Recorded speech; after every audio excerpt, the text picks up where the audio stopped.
الحمد للہ رب العالمین والصلاة علی رسولہ الکریم رب اشرح لی صدری ویسر لی امری واحلل عقدۃ من لسانی یفقہوا قولی یا اللہ یا رحمن یا رحیم۔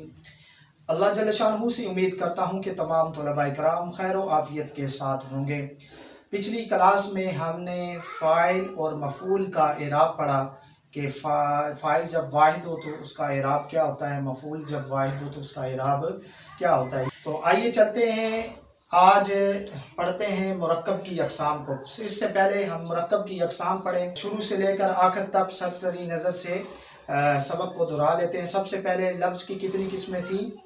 دو، موضوع اور محمل۔ محمل کی کوئی اقسام نہیں تھی۔ اس کے بعد موضوع کی کتنی قسمیں؟ دو، کون کون سی؟ مفرد اور مرکب۔ پھر مفرد کی کتنی قسم تھی؟ تین قسمیں تھیں، اسم، فعل، حرف۔ مرکب کی پھر ابھی آج انشاءاللہ تبارک و تعالیٰ آج ہم اقسام پڑھیں گے کہ مرکب کی کتنی اقسام ہیں۔ مرکب کی تعریف پڑھی تھی۔ مرکب وہ ہے جو دو یا دو سے کلموں سے مل کر، مفردوں سے مل کر یا کلموں سے مل کر بنا ہو، صحیح ہے۔ اب مرکب کی دو قسمیں ہیں، مرکب مفید، مرکب غیر مفید۔ مرکب مفید کو مرکب تام بھی کہتے ہیں، کلام بھی کہتے ہیں، جملہ بھی کہتے ہیں۔ مرکب غیر مفید کو مرکب ناقص بھی کہتے ہیں۔ مرکب مفید کی تعریف یہ ہے کہ جب کہنے والا کہہ کر خاموش ہو جائے تو سننے والے کو کوئی خبر یا طلب معلوم ہو، جیسے کہ زید عالم، زید عالم ہے۔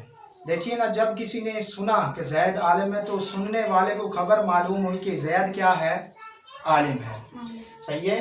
مرکب غیر مفید ہے جب کہنے والا کہہ کر خاموش ہو جائے تو سننے والے کو کوئی خبر یا طلب معلوم نہ ہو، جیسے کتاب زید، جیسے کتاب زید، زید کی کتاب۔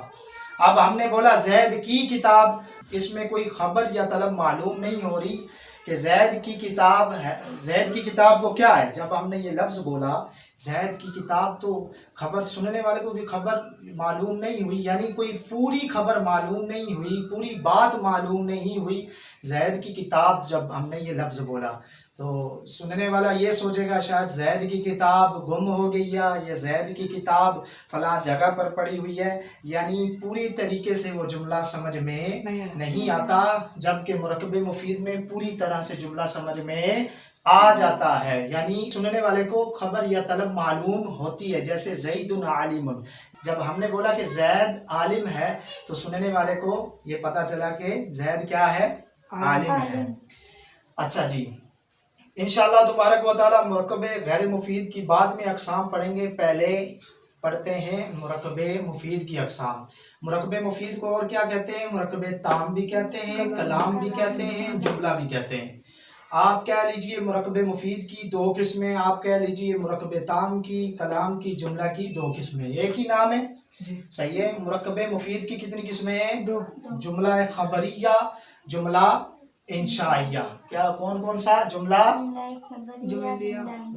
خبریہ، جملہ انشائیہ، جملہ انشائیہ۔ جملہ خبریہ وہ ہے جس کے کہنے والے کو سچا یا جھوٹا کہا جا سکے، جیسے زید عالم۔ اگر زید عالم ہے تو واقعی آپ بولو گے بھائی سچ بول رہے ہو تم، اگر زید عالم نہیں تو واقعی آپ بولو گے بھائی جھوٹ ہے، بھائی زید تو عالم نہیں ہے، یعنی جس کے کہنے والے کو سچا یا جھوٹا کہا جا سکے۔ جملہ انشائیہ وہ جملہ ہے جس کے کہنے والے کو سچا یا جھوٹا نہ کہا جا سکے، جیسے اضرب، تو مار۔ اب کوئی بندہ کسی کو کہے کہ تو مار تو کہنے والا یہ تو نہیں کہے گا تو جھوٹ بول رہا ہے، ایسے ہی ہے نا۔ یا آپ بولے گا کل، کھا تم، تو ابھی کہنے والا یہ تو نہیں کہے گا کہ تو جھوٹ بول رہا ہے، یعنی جس کے کہنے والے کو سچا، جملہ خبریہ میں کیا تھا؟ جس کے کہنے والے کو سچا یا جھوٹا کہا جا سکے۔ جملہ انشائیہ وہ ہے جس کے کہنے والے کو سچا یا جھوٹا نہ کہا جا سکے۔ پھر جملہ خبریہ کی بھی آگے دو قسمیں ہیں، جملہ اسمیہ، جملہ فعلیہ۔